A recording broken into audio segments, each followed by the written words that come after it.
한 해를 얼마 남겨놓은 이 시간에 주님 앞에 모여 귀한 찬송과 영광을 주님께 드립니다. 이 시간 주님께서 가장 기뻐하시는 예배를 드리게 하옵소서. 주님의 사랑이 차고 넘치는 예배가 되게 하시고 그 은혜로 인하여 날마다 새 힘을 얻도록 축복하여 주시옵소서. 한 해의 며칠을 남겨놓고 뒤돌아보니 후회되는 일들이 너무나 많았습니다.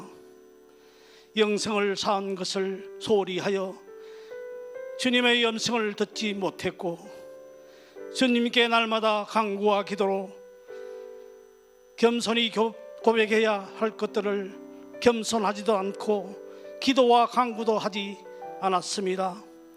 우리가 왜 많이 기도하지 못했는지 이제는 깨닫게 하시고, 우리가 늘 기도로 주님과 대화하게 하시고 주님의 음성을 듣게 하시고, 그러므로 주님의 뜻에 온전히 순종할 수 있도록 은혜로 더하여 주시옵소서. 한 해 동안 저희들이 믿음 위에 굳게 서지 못하였다면 이 시간 주님 앞에 모든 것을 내놓고 용서를 구하는 저희들이 되게 하여 주옵소서. 자신의 죄의 모습을 발견할 수 있게 하여 주시옵소서. 피 묻은 주님의 십자가 아래에서 양털같이 희게 해주시는 주님을 바라보게 하여 주시옵소서. 이 시간 우리의 영혼이 주님의 사랑과 평안으로 가득하기를 간절히 원합니다. 이 땅에 평화의 왕으로 오신 예수님의 나심을 기다리는 귀한 달입니다. 경건하게 하시고 거룩한 삶을 살아갈 수 있도록 인도하여 주시옵소서. 예수께서 무엇 때문에 우리 가운데 오셨는지 기억하고 감사할 수 있도록 인도하여 주옵소서. 이 시간 말씀을 전한 목사님을 성령의 동행하심으로 인도하시고 주님의 크신 권능으로 강건하도록 도와주시옵소서.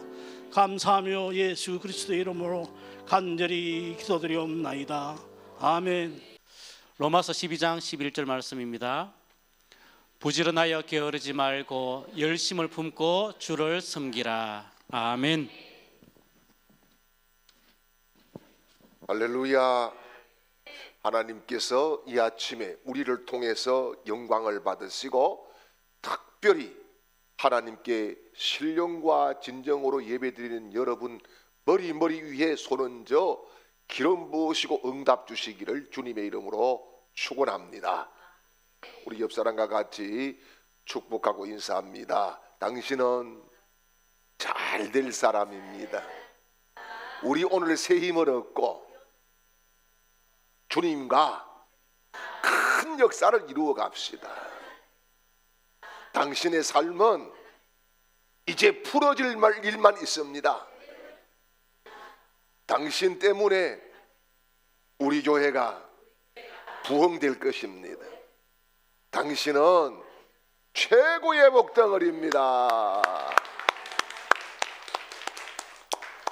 우리 하나님께서 여러분 한 분 한 분을 오늘 이 아침에도 품어주시고 모든 무거운 짐을 내려놓게 하시고 슬픔과 탄식과 질병을 치료해 주시고 하나님께서 함께 하시는 거룩한 증거들을 들려주시기를 주님의 이름으로 축원합니다.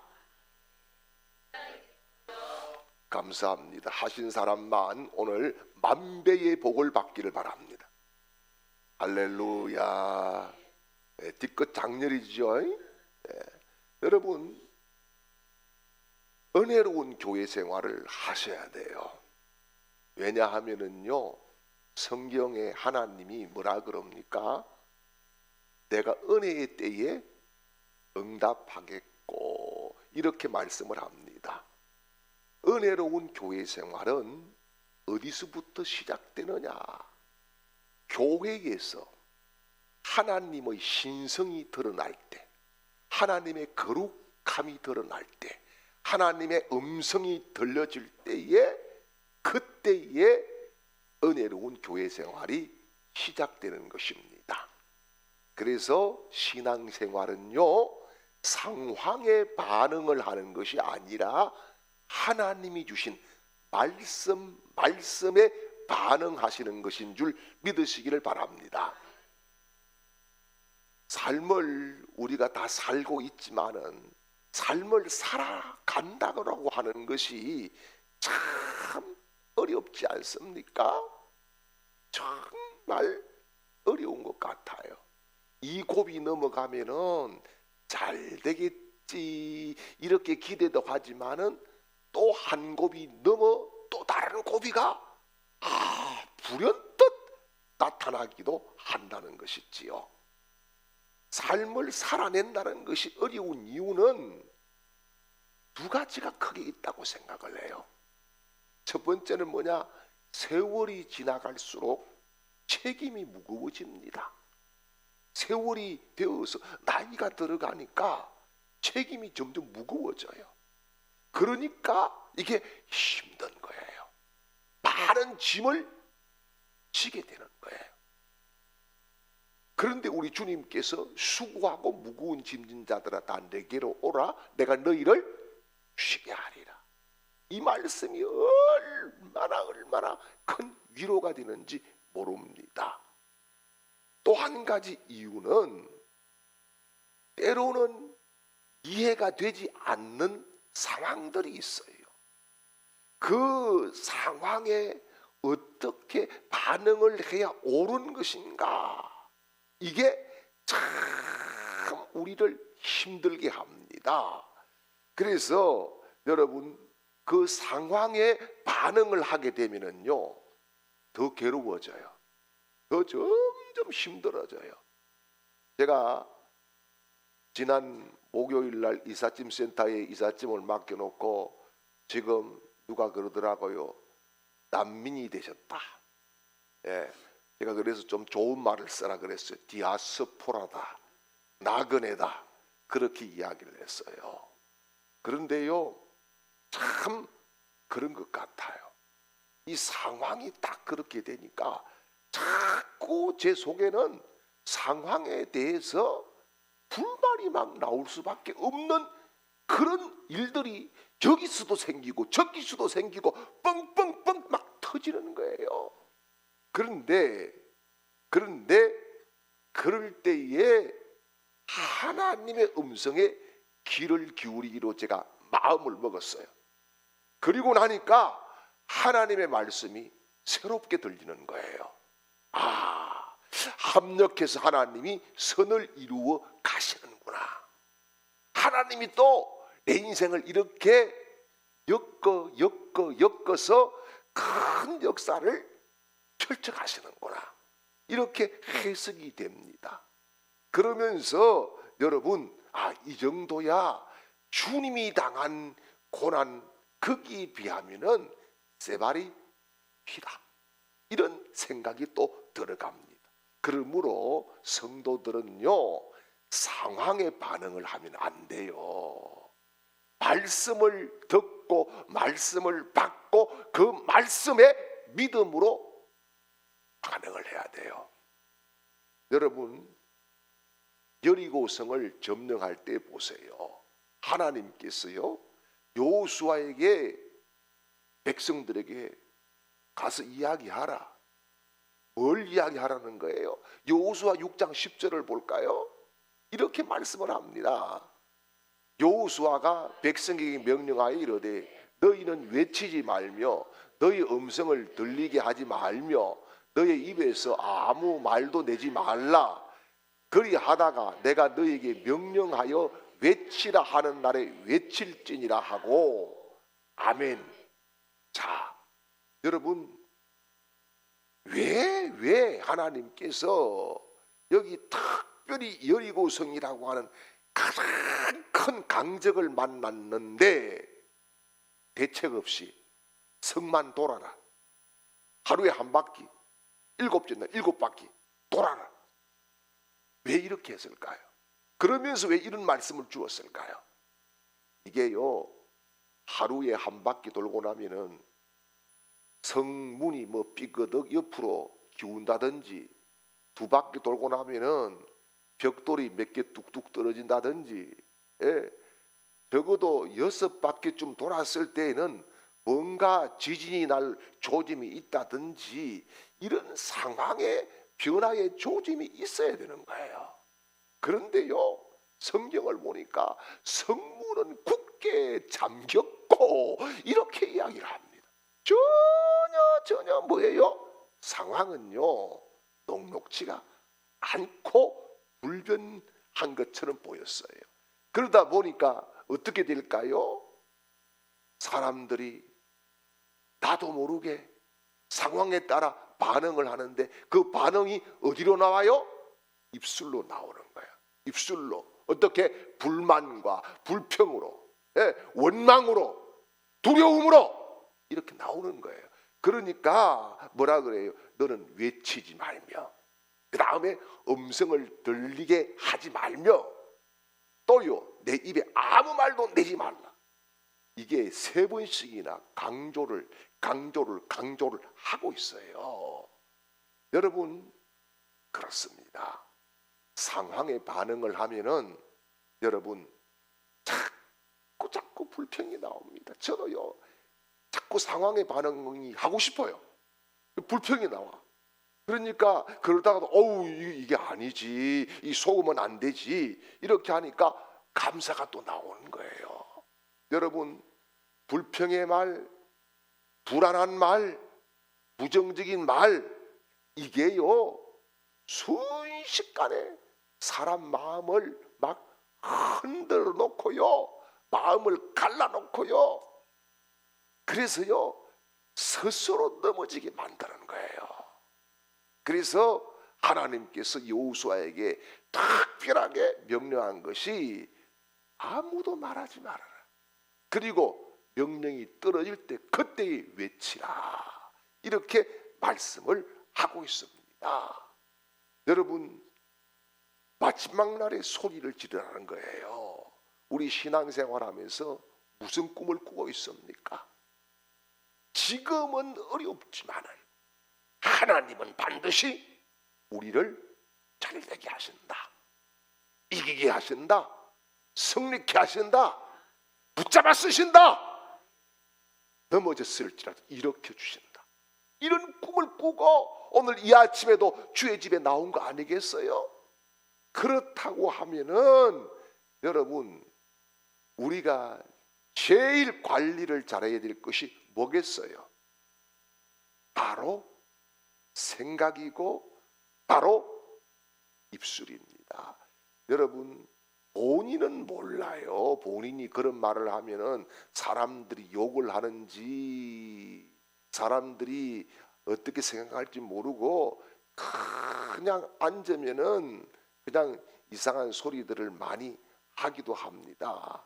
그런데요, 에베소서 4장 29절에 이런 말씀을 했어요. 같이 보죠. 무릇 더러운 말은 너희 입 밖에도 내지 말고 오직 덕을 세우는 데 소용되는 대로 선한 말을 하여 듣는 자들에게 은혜를 끼치게 하라. 아멘.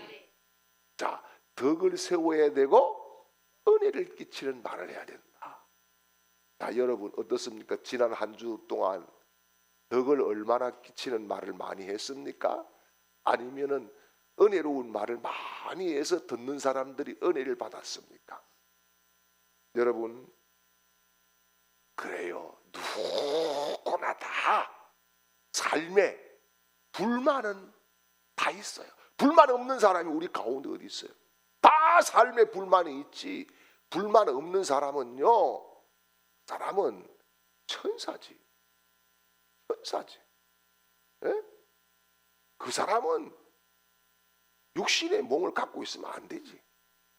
다 불만이 있어요. 그런데 불만이 가득해질 때에 어떻게 하느냐, 이게 신자와 불신자, 믿음이 있는 사람과 믿음이 없는 사람이 갈라지는 기점이라는 사실이에요.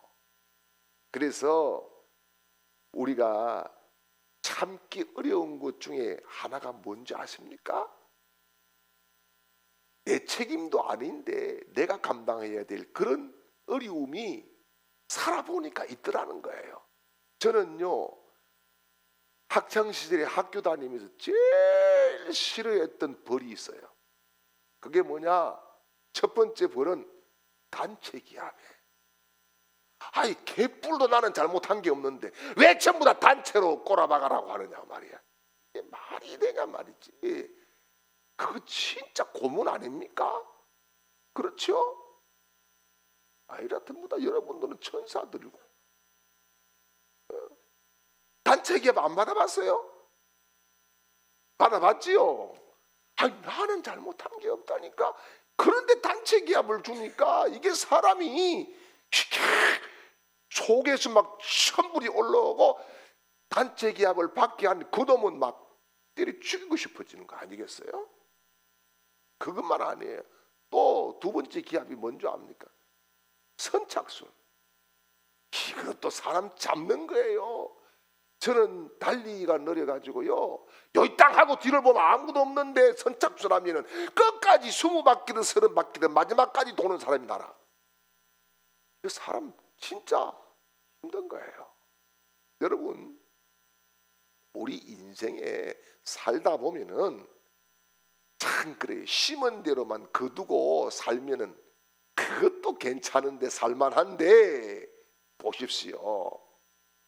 나는 그렇지 않는데 공동체에 속해 있기 때문에 한 가족이기 때문에 그 짐을 내가 고스란히 질 수밖에 없는 상황에 놓이지 않습니까? 그러면서 제가 묵상을 하는 가운데에 이스라엘 백성들이 가데스 바냐에서 모세가 12명의 정탐꾼을 보내잖아요. 그 12명의 정탐꾼이 다 부정적인 말을 했나요? 아니에요. 여호수아와 갈렙은 반대 의견을 냈어요. 그렇죠? 하나님이 우리와 함께 하시면 그들은 우리의 밥이라. 10명은 야 우리는 거기에 대하면은 초족지혈이래. 흔히 애들 쓰는 말로 모기 발에 워카란 말이에요. 그렇게 이야기를 합니다. 그래서 하나님께서 진노하셔서 어떻게 합니까? 40년을 뺑뺑이를 돌리는데 여기에 억울한 사람이 누구예요? 그러면 여호수아와 갈렙과 모세. 얼마나 억울해. 얼마나. 그것도 4일도 아니고 넉 달도 아니고 4년도 아니고 몇 년요? 40년. 쓰고 죽을 놈의 새끼들 때문에 내가 이거 온갖 고생 다 당하고 이게 뭐 있냐고 막 할 수 있는 거 아니겠어요? 저 같으면 그걸 했을 것 같아요. 밤중에 가가지고 누구 보내가지고 좀 패뿌라져. 그냥 그러면서 뭐라 그러겠어? 너가 10명 너가 방길 조심해 이 새끼들아. 안 하겠어요? 보세요. 그 믿음의 고백을 하고 하나님을 신뢰했는데 같이 이스라엘 백성이라고 하는 것 때문에 40년을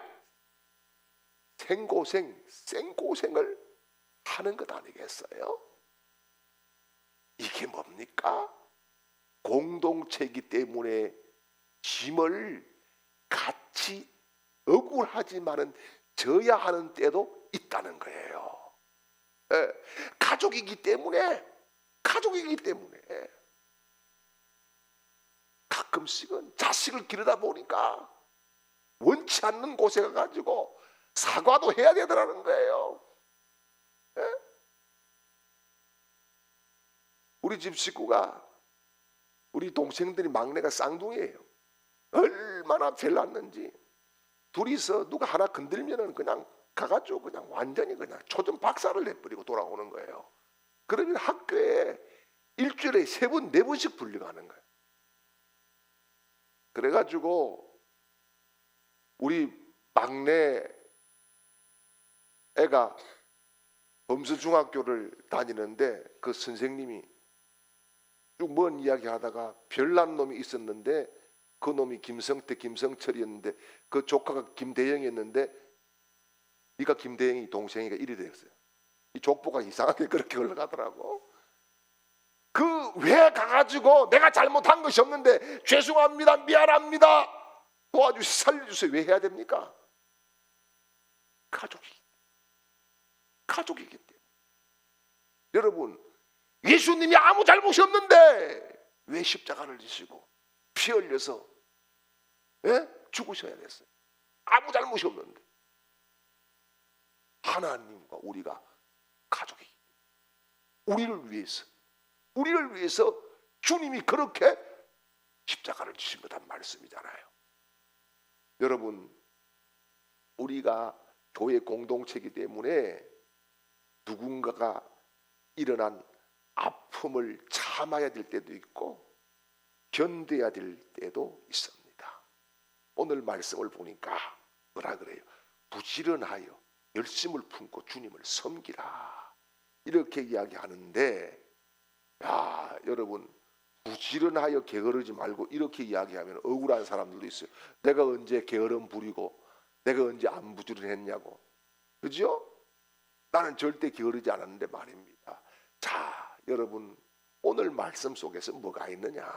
그런 억울한 짐, 이것 때문에 자꾸 우리 속에 불평이 쌓일 때에 그 불평, 불만을 어떻게 처리해야 되는가? 어떻게 그걸 이길 수 있는가? 이것을 오늘 말씀하는 거예요. 그 첫 번째 방법이 뭐냐? 열심을 회복하는 길이라는 거예요. 그래서 열심을 품고 주님을 섬기라, 이렇게 말씀을 합니다. 이것을 세번역 성경에 보니까 이렇게 표현을 했어요. 성령으로 뜨거워진 마음을 가지고 주님을 섬기십시오. 할렐루야. 이걸 다른 말로 표현을 해볼까요? 이렇게 표현을 할 수 있어요.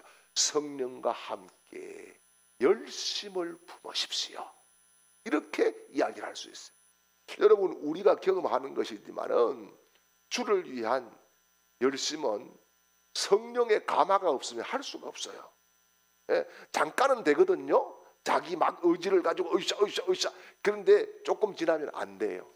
성령이 감화를 해주시고 감동을 주시고 성령이 지지를 해주시고 도와주시고 은사를 주시고 붙여주시고 이러면은 가능한 거예요. 그래서 여러분, 여기에 열심으로라고 하는 이 말을 여러분 주목해야 돼요. 이거는 뭐냐? 불타는 열심을 뜻하는 거예요. 그냥 열심이 아니라 막 불이 탁 쏠라서 막 그런 열심이에요. 그래서 이 말씀에 아주 중요한 포인트가 있어요. 열심이라고 하는 이 말은 영어로 엔두지아즘이라고 해요. 엔두지아즘. 이것은 엔이라고 하는 것은 누구 안에 무엇 안에라고 하는 거예요. 안에 속에. 그런데 여기에 두아지엄 이랬는데 여기에 두아지엄은 어디서 나온 말이냐? 데오스에서 나온 말이에요. 그러니까 데오스가 누구예요? 하나님이란 말이에요. 하나님 안에 있을 때에는 누구나 다 뭐예요? 열심히 할 수 있다, 이 말입니다. 할렐루야. 여러분, 그래서 내가 하나님 안에 있을 때에 열심이 생기고 내 심령이 뜨거워지고 열정이 솟아나고, 이것이 뭐예요? 우리가 흔히 이야기하는 패션이라 그러잖아요. 열정. 우리 주님이 우리를 사랑한 것은 뭐예요? 그 십자가의 열정 때문에 우리를 사랑하신 것이잖아요. 그런 열정이 우리 속에 있다는 거예요. 여러분, 불만을 해결하는 길이 뭡니까? 내가 하나님 안에서 열심을 회복하는 것이다. 이게 답입니다. 이게 답이에요. 그래서 여러분, 우리가 열심을 품더라도요, 방향이 제대로 된 열심을 품어야 돼요. 방향이 삐딱한데, 방향이 주님과 반대인데 거기에 열심을 품으면 됩니까? 안 되는 거예요. 성경의 대표적인 사람이 누굽니까? 사울 같은 사람이에요. 자기 나름대로 얼마나 열심입니까? 전쟁 막 치고 나가고 막 그렇게 하잖아요. 그런데 하나님의 뜻과는 반대 열심이잖아요. 그 결과가 어떻게? 비극이잖아요. 가문마저 비극되는 거예요. 그래서 여러분, 그 스티븐 곱이라고 하는 사람은 그런 이야기를 했어요. 시계를 보지 말고 나침판을 보고 살아야 된다. 여러분, 그렇습니다. 어떤 사람에게는 열심이 생기고 어떤 사람에게는 모든 일이 가능한데 그 사람들은 그 속에 뭐가 있을까요? 그러면 열심이 있는데 그 열심 속에 같이 딱 붙어주는 것이 뭐냐? 소망입니다. 소망. 그래서 소망과 열심이 딱 만나면은 어떻게 돼요? 불평과 불만을 잠재우고 소화시킬 수 있는 영권이 생기는 줄 믿으시기를 축원합니다. 모세가요 미디안 광야에서 양을 칠 때에 세월이 흘러서 나중에 호렙산에서 하나님 나 불러주실 거야. 그거 알았어요? 모릅니다. 몰라요. 예. 그런데 모세는 하나님이 불러줄 것도 모르면서 뭘 했어요? 양을 치고 있었다는 거예요. 어떻게 보면은 모세의 인생이 굉장히 불만이 많이 생길 수밖에 없는 거죠. 심지어 야 이거 내 인생 이러다가 이제 끝장나는구나 라고 하는 허무감이 막 쌓여올 수 있는 거 아니겠어요?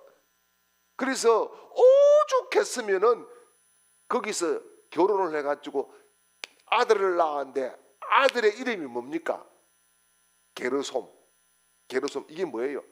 내가 이방에서 객이 되었다. 이방에서 객이 되었다. 이게 자기 인생을 보니까 야 너무너무 힘든 것이었다. 그런 표현 아니겠어요? 그래서 모세에게 주어진 갈림길이 뭡니까? 원망과 배신과 분노에 찬 그 상처를 가지고 살아갈 수도 있고 또 다른 하나의 선택이 있어요. 그게 뭐냐? 자신에게 주어진 삶을 묵묵히 최선을 다하면서 기다리며 인내하며 살아갈 수도 있는 거예요. 문제는요 주어진 일에 대한 태도의 문제입니다. 태도입니다. 그래서 태도는 그 사람을 바꾸는 능력이 되는 줄 믿으시길 바랍니다. 오늘 저나 여러분에게 질문하고 싶은 게 있어요.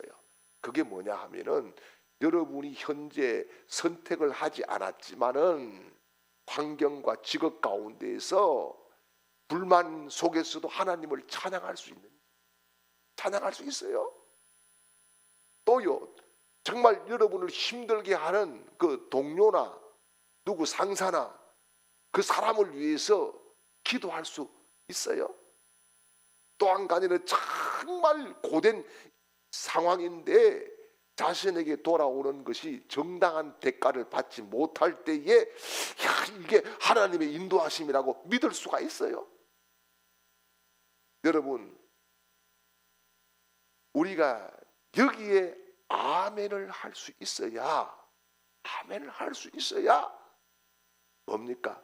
열심을 품고 주님을 섬기는 사람이 되는 줄 믿으시기를 축원합니다. 그래서 어떻게 우리 삶에서 열심으로 섬기는 것이 가능하냐? 내 생각을 버릴 때 가능합니다. 하나님의 생각을 나에게 자꾸 주입시킬 때 가능합니다. 그래서 우리에게 주어진 일이 아니라 이 일은 하나님이 나에게 맡긴 일이다라고 믿어지고 그렇게 하면서 태도를 바꿀 때에 어느 날 불평이 변하여 감사가 되고 한숨이 변하여 찬양이 되고 절망이 변하여 소망이 될 줄 믿으시기를 축원합니다. 그리고 여러분 구체적으로 몇 가지 이 불만스러운 이 불만이 가득 찰 때 잠재울 수 있는 요소를 소개를 하자고 하면은 첫째는요 인내하라고 하는 거예요. 모세를 한번 다시 생각해 보겠습니다. 그렇게 모세를 제일 힘들게 했던 것이 무엇일 것 같습니까?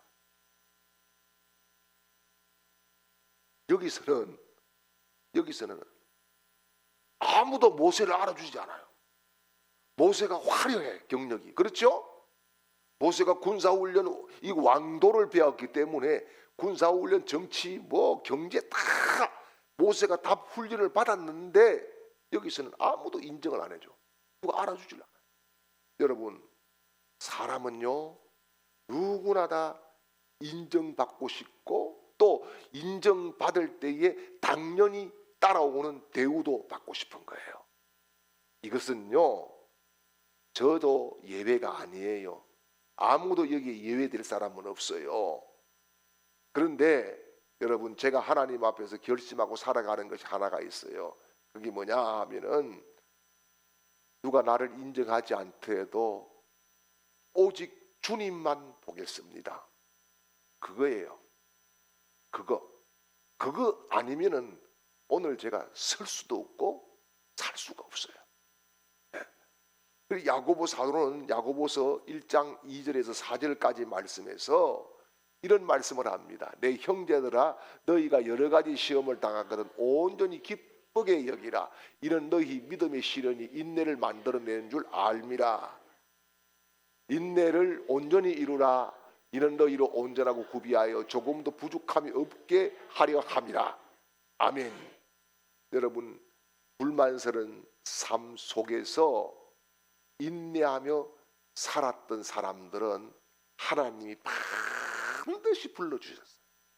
다윗을 불러주셨고 할렐루야. 요셉을 불러주셨고 할렐루야. 여러분 이사야를 불러주셨고 다 하나님이 불러주셨어요. 여러분 하나님의 때를 우리 모두가 기다릴 수 있는 그런 믿음을 가질 수 있기를 주님의 이름으로 축원합니다. 그래서 여러분 오늘 예배를 마치고 내일 일터로 탁 나아가면은 만족 대만족이야 이렇게 기다리는 사람이 얼마나 있겠습니까? 아마 없을 것 같아요. 그런데 하지만 그런 속에서도 하나님과 나와 관계는 계속되는 거잖아요. 그렇죠? 하나님과 나와는 계속 관계가 이루어지는 거예요. 그 관계 속에서 하나님은 나를 보시는 거예요. 그리고 하나님이 됐다 내가 너를 들었을 거야 이럴 때에 하나님께서 우리를 높여주실 줄 믿습니다. 그리고 두 번째는요 소탐대실 하지 말아야 된다는 거예요. 아마도 한 번쯤 그런 경험들이 다 있을 거예요. 애들이 말이에요 그 손님이 와가지고 뭐 용돈을 이렇게 주는데 돈을 잘 모를 때에 동전을 안 주고 지폐를 주면은 애들은 그게 별로 기분이 안 좋아하더라고요. 그런데 돈을 맛을 아는 형들이나 언니가 뭐라 그럽니까? 동전 주고 바꾸자 그래요. 그러면은요 아무것도 모르고 홀딱 바꿔버립니다. 왜? 가치를 모르니까. 그런데 여러분 참 신기한 것은 어느 나라든 보면은 동전이 작은데 가치가 더 들어가는 것들이 많아요. 여러분 우리가 그래요. 아무리 작아도 자기 가치가 있는 거예요. 우리가 아무리 부족해도 여러분 가치들이 다 있는 거예요. 저는 목사로의 가치가 있고 여러분들은 성도로서의 가치가 다 있는 거예요. 하나님은 그 가치를 소중하게 보실 줄 믿습니다. 때로는 재정적인 압박에서 우리가 넘어지는 것이 왜 넘어질까요? 당장에 눈앞에 보이는 것 때문에 넘어지는 거예요. 그게 너무 크니까. 여러분 그런데 재정적인 위기와 환경에서 하나님이 원하시는 것이 있어요. 그게 뭐냐?